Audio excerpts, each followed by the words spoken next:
Today is a very exciting day for me as I get to reveal to you something that has been a passion, maybe an obsession of mine for years now. Since 2018, I've been working towards unveiling a video game that I believe is worthy of the crypto ecosystem and has the potential to appeal to mainstream users simply for the gameplay itself. Today, I introduce to you Impostors.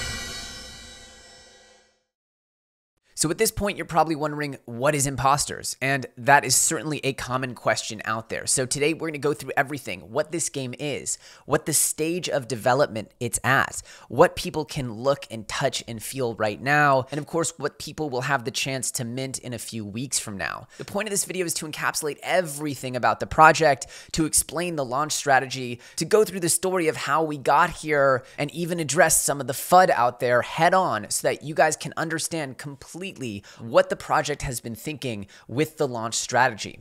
I know you guys are going to enjoy this, and it's going to culminate with an amazing community discussion on my Twitter later today, and actually many discussions with the community over the coming weeks. This project means a whole lot to me, and it is my distinct pleasure to dive headfirst into Impostors, a project I have co-founded, co-created, and worked on a whole lot over the last few years. So Impostors is a play and earn social gaming metaverse. The reason why we call it play and earn is because it's not just playing to earn. The point of Impostors, the reason why we started making this project was because early in 2020, we saw the virality of the game Among Us. Now, Among Us is a 2D game. It's fairly low fidelity. It's fairly limited in what you can do. And yet, it's home to almost 500 million players globally, and honestly is a super fun experience.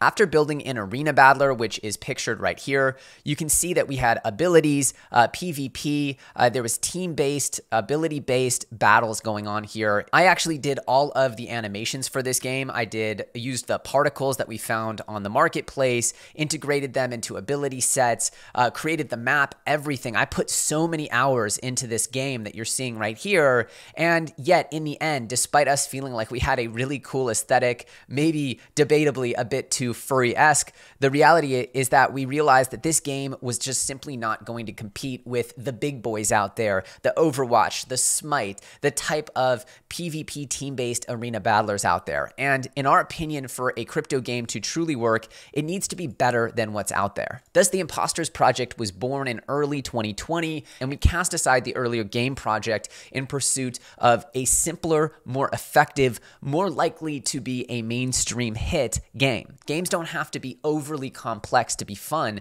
and Impostors and Among Us are extremely good examples of how fun can be deceptively simple sometimes. So why is this a good game for crypto? Well, in my opinion, a lot of what people want to accomplish in the metaverse is social. People want to have interactions and social experiences with others. They also want to play games and compete. However, it does feel as though there's a bridge missing between the competitive gaming landscape and the sort of social VR metaverse of the future. There needs to be some kind of socially fluid interactions in the metaverse so it's just not so awkward, so it's more exciting, easier to get in and enjoy. And that's where we believe that social games have a real opportunity here to bring people into the metaverse in a more approachable way. That's why we believe social gaming is a real major key for the next phase of adoption for the metaverse in general. Key features of Impostors is that this is play and earn, meaning that you can just come in and play and earn while you enjoy the game. The point is to play though, not just to earn. That's why we say play and earn, not play to earn. It's also community owned and governed by token holders, as well as being a social metaverse with expandable economies beyond the core game mode. The core game mode is like the hook. It's what brings you in. And there is a metaverse being built around that core game mode that allows for more interesting economics to happen. So what exactly is the Genesis season? What is the Genesis roadmap? Well, that's a huge question, and one that I think brings a lot of light to what the heck we are thinking with the way that we were pricing this initial drop. Well, the reality is that you're not just minting a character when you mint the Genesis drop. You're minting a Genesis season pass. Now, the Genesis season pass effectively enables you to participate in each and every event within the Genesis season. That starts with Week 2, Week 4, Week 6, Week 8, Week 10. Every 2 weeks, there is an event, and a countdown will begin as soon as that event ends for the next event. Now, of course, we've redacted these because we want it to be fun. We want it to be a journey of discovery and more mysterious for the participants within the Genesis season. Of course, this has led to some people really not understanding what this is at all. So let's try to find some middle ground here, because I really do want you guys to know how much thought has gone in to this Genesis season. See, the Impostors core game mode of social deduction, which we've been talking about, the crypto NFT Among Us, is how I've described this game for about 2 years now. Well, that game mode doesn't have a ton of economics in it, but after the GameFi revolution that we saw Axie Infinity bring to the market, it's clear that GameFi mechanics are really exciting to people. So having a PvP mode, having a PvE mode, as well as having land are things that we feel would really round out the Impostors economy, even if they're not core to that social deduction game mode. It's actually even better in a way to separate these so that the mainstream audiences who may just want to come in, play their Among Us style gameplay and leave, maybe they don't care about NFTs, maybe they don't care about the land-based metaverse. Well, they don't actually have to worry about that or interact with that, at least not for a very long time. The game will always be free to play and free to enjoy. However, if you do own certain NFTs, you can participate in the larger economics of the Impostors metaverse. So effectively, this Genesis season gives you little seeds that are being planted around the entire game economy. So without revealing too much, I just want you to understand there's a PvP mode, there's a PvE mode, both of which are planned. They are not built yet, but by owning this Genesis season pass, you'll be able to own the NFTs that are core to those game modes. And of course, we have the closed beta access pass, as well as, you guessed it, an extremely sus week, the Genesis season culmination, not holding a full set, ultra sus. So as you can see here, there's a lot of game theory going on. You guys know how Neo Tokyo went, and the game theory that effectively challenged people to stick to the program and rewarded them for doing so. That is a lot of what's going to be happening here, mixed with the actual gaming experience. I think it's going to be a lot of fun.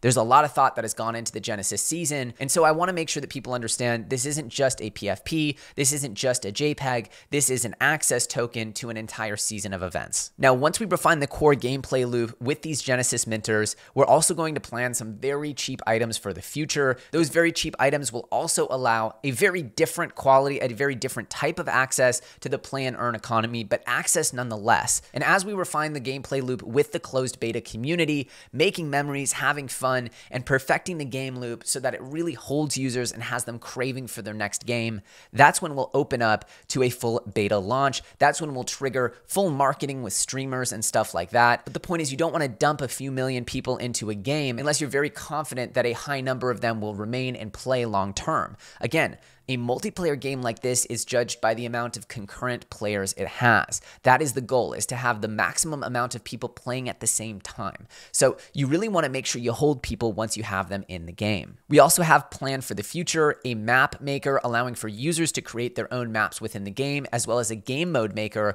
which will allow for people to contribute their own game modes with code and script. While we don't have a date estimation on these particular expansions, I believe that expanding core addictive gameplay loops with the community, allowing them to create user-generated content and even monetize that content via NFT is really, really exciting to me and the team. And so these are things that we feel will be core elements of any successful metaverse gaming ecosystem, user-generated content. So who's the team behind Impostors? Well, you know me. As well, our chief architect at SuperFarm is Tim Clancy. Tim oversees the blockchain team, which is actually really, really big at this point, as the blockchain team is working on both marketplace as well as as the video game. So I bet you're wondering, who are our video game staff? Well, let's start with our game director, Marty Kaplan, who is actually a head game director at Amber Studio. Amber Studio is a studio we started working with to help source more talent faster. Now, I will be getting to this FUD thread that came out yesterday and addressing literally every point within it. Now, I want to be clear. While we are leveraging external game studios to help source talent faster,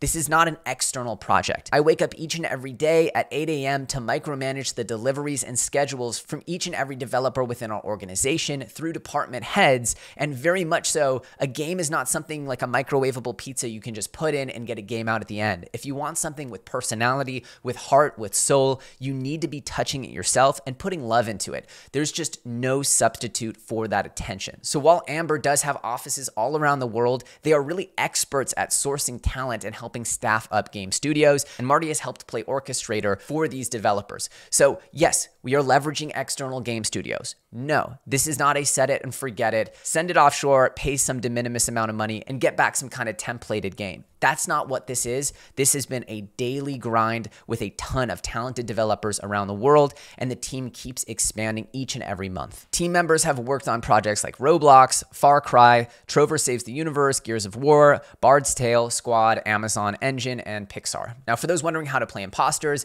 it's effectively a murder mystery themed whodunit where you're either the murderer, the imposter, or you're one of the innocents. And it's effectively a race for the innocents to complete all their tasks before the imposter kills everybody, or for the innocents to vote out the imposters. So there's two ways the innocents can win, either by completing their tasks or by voting out the imposter. And the imposter's goal is to kill everybody before they get found out. In this way, it's a very social game. It's not about how fast your twitch reflexes are. It's about your personality, your powers of persuasion. It's highly social, and that's what makes it so fun, is you're forced to be deceptive, lie to people, and it took off especially in the Twitch crowd because watching Mr. Beast lie to PewDiePie, lie to KSI, it was all very fun to watch. And that's why content creators and audiences around the world fell so deeply in love with this game. Of course, there's a Discord link down here. I highly encourage you to join this Discord. Now, I want to be very clear. Before the drop happens, we will be releasing gameplay footage. People will be able to see the game. So there will be no vague mystery as to what the gameplay looks like. The teaser was shot in the arcade scene within the game. That's actually within the game with in-game assets. There's a part of Unreal Engine called Sequencer where you can shoot these cinematic animated pieces, and that's how we leveraged our in-game assets to create that teaser that you saw. Now, in the process of staffing up over the last few months, we were able to achieve a much higher budget look and feel with our characters by bringing on some real heavy hitters. In fact, the person who designed our main character was previously working at Pixar. We really wanted that cuteness, that Disney cuteness to the characters. We think it really adds that layer of excitement. But yesterday, after announcing the teaser, we got hit with a mega FUD bomb. So I want to take this whole thread and address each and every point of it so people can understand what's going on with the project. Because while I believe KSMO has really good intentions here, I just want to correct some of the misunderstandings. So let's just get right into this. KSMO says, let me get this straight. EllioTrades' new project Play Impostors is minting for 2 ETH for the whitelist, and their public Dutch auction starts at 3 ETH, which will net him over $60 million.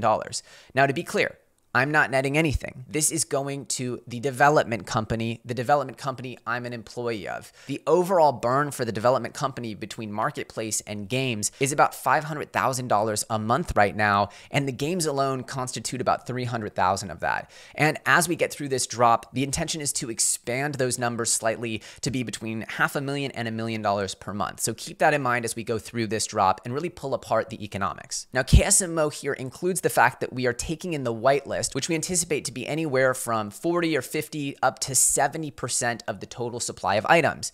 We're taking these in Super. Now, of course, this game is part of the SuperFarm ecosystem, and the goal here was to double down on our commitment to the SuperFarm ecosystem. In fact, it says very clearly on the website that the intention of the Super raised is to vault it, to stake it, and to never touch it. It's effectively a creative buyback of Super to show our confidence and our love for the community, and then the plan is to just vault that. I mean, it'll be obvious where the address is, so everyone will know if we ever touch those tokens. It's right there on the chain. We have nothing to hide. And in fact, if you look at the chain on CoinGecko, you'll see that all of the coins in the development bucket are completely untouched. 0% of the coins that the project can unlock have been unlocked, even though 50% of them, 50 million super, have been unlocked and are technically free game for the project to touch.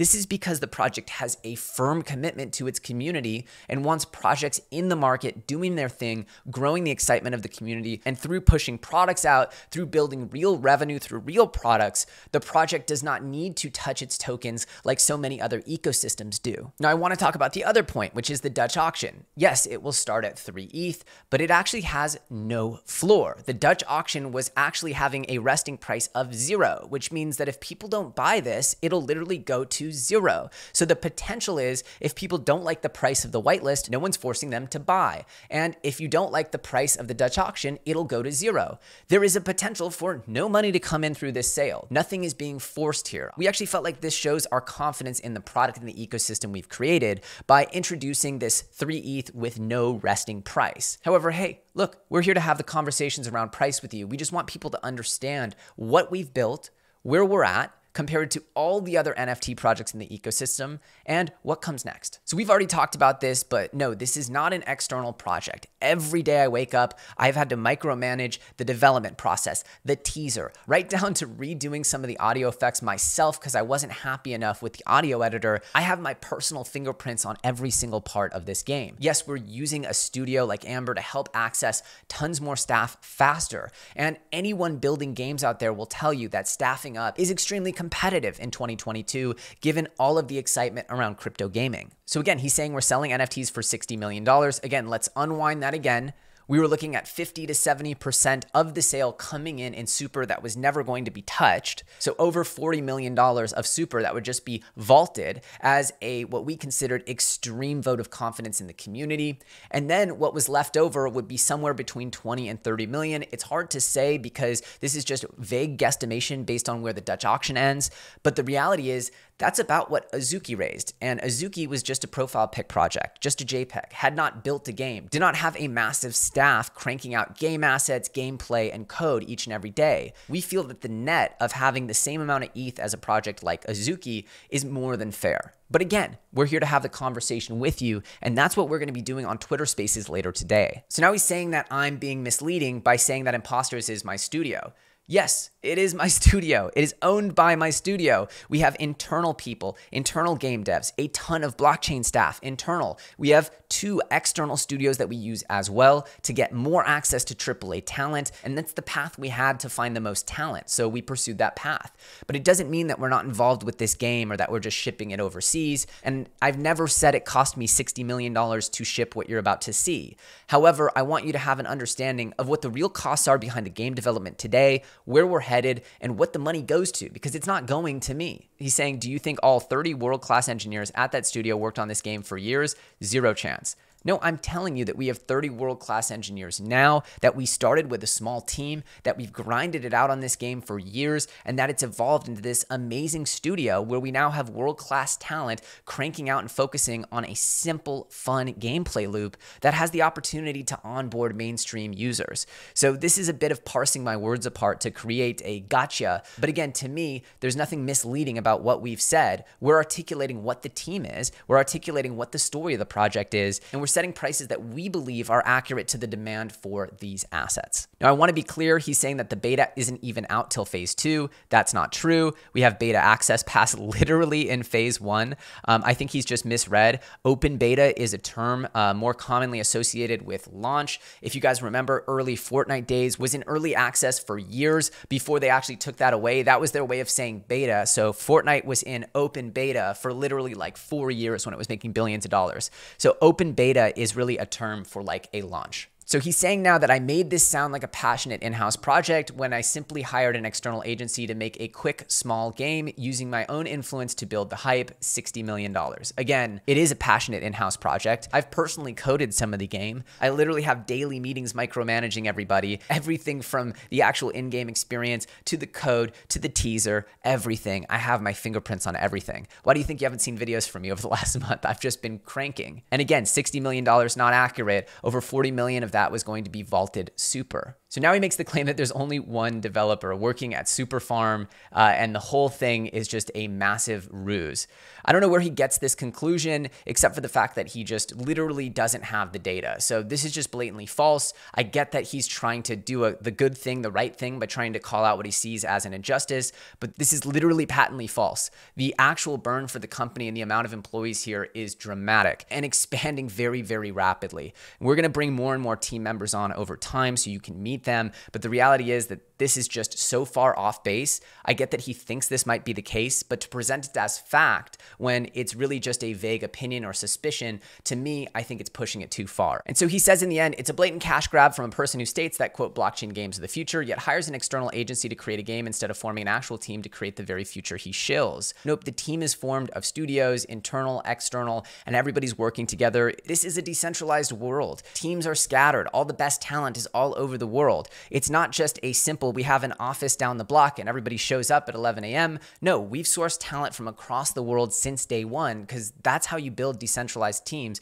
in crypto in 2022. And finally, we get to the real payoff here, which is that Raid Party and Pixelmon sucked. They were from Anon teams, way overpriced, and they had no real path to a game. That is where we are essentially being painted with the same brush as Raid Party and Pixelmon. Now, I want to be very clear.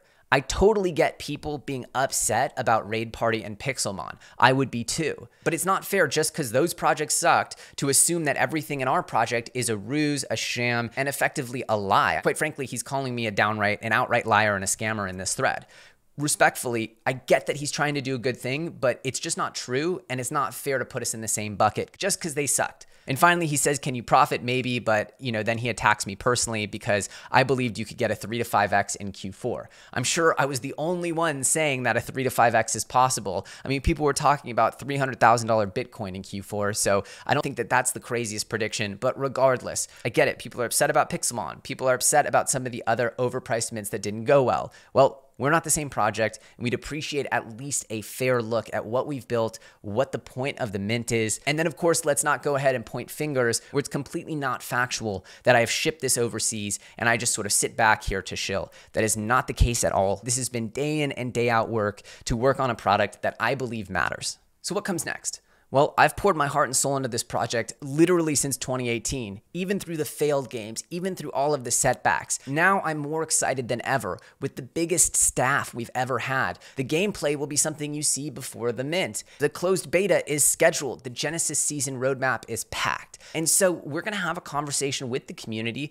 to figure out the best path forward. As people both inside and outside the community were truly upset by the pricing. Again, the super coming in through Whitelist was not for revenue, was not for operations. It was an effective buyback and vaulting of the super token. And the public mint was going from 3 ETH down to 0, literally 0. There was no resting price. So effectively, it could have left us with any variety of amount of revenue after the sale. But to conclude that we were running off with $60 million and it's a pure scam is super unfair. And it discounts all the hard work that these teams have done to get here, that I've done to get here. The reality is that we're on cloud 9 with such an amazing aesthetic and feel. I have some of the biggest gaming content creators in my DMs telling me they're hyped for this. And I know that with some love with this closed beta community, we can shape this into a game that holds and grows mainstream users. Now, is it guaranteed to happen? Absolutely not. Is this a sure bet? No, nothing in crypto is a sure bet. And certainly in NFTs, everything holds extreme risk. So you need to understand this stuff could go to 0. However, if you guys want to help create this next generation social gaming community, understanding that this Genesis season is meant to be premium, it's meant to be this wild seeding of the entire Impostors social gaming metaverse, the whole economy around it, and that there will be very cheap items in the future, your $50, $100 items, and even free items that people can come in without any crypto, without any NFTs, and play and earn. This is the future of the social gaming ecosystem, and we can't wait to get to work on it together with you. So what is the truth about Impostors? It has a lot of potential. I've worked very, very hard on it. I think the super community will absolutely love what we have cooked up for them, and it's going to be very exciting to roll out more and more details as we approach the mint date and beyond. If you guys have any questions, leave them in the comment section below. I hope this cleared up a lot of the questions and concerns that I saw on the timeline yesterday, and most importantly, we're going to be having a robust discussion around really mint price, go to market, and what the project is made of later today on my Twitter Spaces, so make sure you're there. As always, I'm EllioTrades. If you like the video, like the video, and I'll see you very soon on the next episode.